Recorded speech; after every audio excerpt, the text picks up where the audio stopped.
Isang good luck na mensahe ang naging tugon ni Pangulong Ferdinand Marcos Jr. kaugnay ng naging anunsyo ni Vice President Sara Duterte na tatakbo siya sa pagkapangulo sa 2028. Kaugnay nito, isa-isa namang sinagot ng Malacanang ang mga banat ng Vice Presidente laban sa Pangulo. Si Creselyn Catarong magbabalita. Formal na inihayag ni Vice President Sara Duterte nitong Miyerkules, Pebrero 18 ang kanyang pagtakbo bilang Pangulo sa 2028 presidential elections, kasabay ng matinding pagbatikos sa kasalukuyang administrasyon. Sa isang press conference, sinabi ng Vice Presidente na mapayapa niyang tinanggap na ang kanyang buhay ay nakalaan sa paglilingkod sa bayan. Sa ginanap naman na palace briefing nitong Miyerkules, tumugon si Presidential Communications Office Undersecretary Claire Castro kaugnay ng anunsyo ng Vice Presidente. Anya, narinig ni Pangulong Ferdinand Marcos Jr. ang patungkol sa anunsyo at nagpahayag ng good luck message kay VP Sara. Good luck. Kapag po kasi nagsasabi si Pangulo ng good luck, nakangiti naman siya eh. So, kung sarcastic to o hindi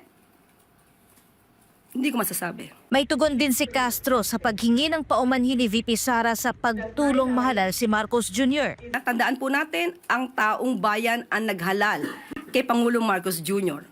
Kung ano man po ang natulong niya, pareho naman po sila nagtulungan dahil ito ay unity team.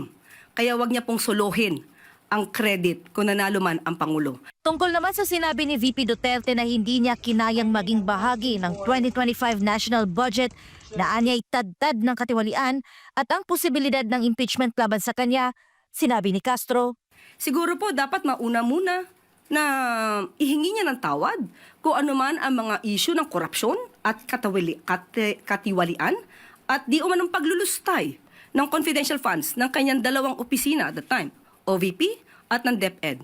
Kung meron pang napipintong impeachment, ito po ay dahil sa kanyang kagagawan mismo. Ipinakita rin ni Castro ang mga ulat ng nakaraang pagbaha sa Davao City. Bahagi ito ng kanyang tugon matapos na humingi ng paumanin si VP Sara sa mga Pilipinong patuloy na dumaranas ng pagbaha sa iba't ibang bahagi ng bansa. Dagdag pa niya, kung naging epektibo umano ang mga proyektong infrastruktura sa ilalim ng programang Build, Build, Build, hindi na sana raw nararanasan ang matinding pagbaha ngayon. Hindi niya po makakaila ang mga pangyayaring ito. Kaya wag niyang ipahid lamang sa Pangulo ang sinasabing pagbabaha. Dahil kung meron pong naganap na mga build, build, build, at kung talagang walang ghost projects ang dating nakaraang administrasyon, hindi natin mararanasan ang ganitong klaseng pagbabaha. Matatandaang sa kanyang ikatlong State of the Nation Address o SONA, ipinangalandakan ni Marcos Jr.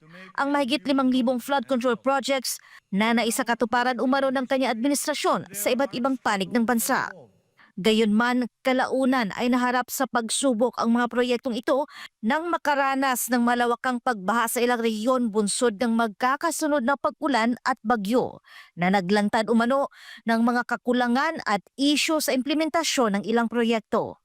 Samantala, inihayag pa ng Malacanang na marami pa umunong dapat ipaliwanag at ihingi ng paumanhin ang Vice Presidente, kabilang ang isyu ng extrajudicial killings, mga pahayag daw nito tungkol sa pagkakaroon ng kakilalang assassin at umunoy pagpapakalat ng fake news. Para sa Diyos at sa Pilipinas kong mahal, ito si Creselyn Catarong, SMNI News.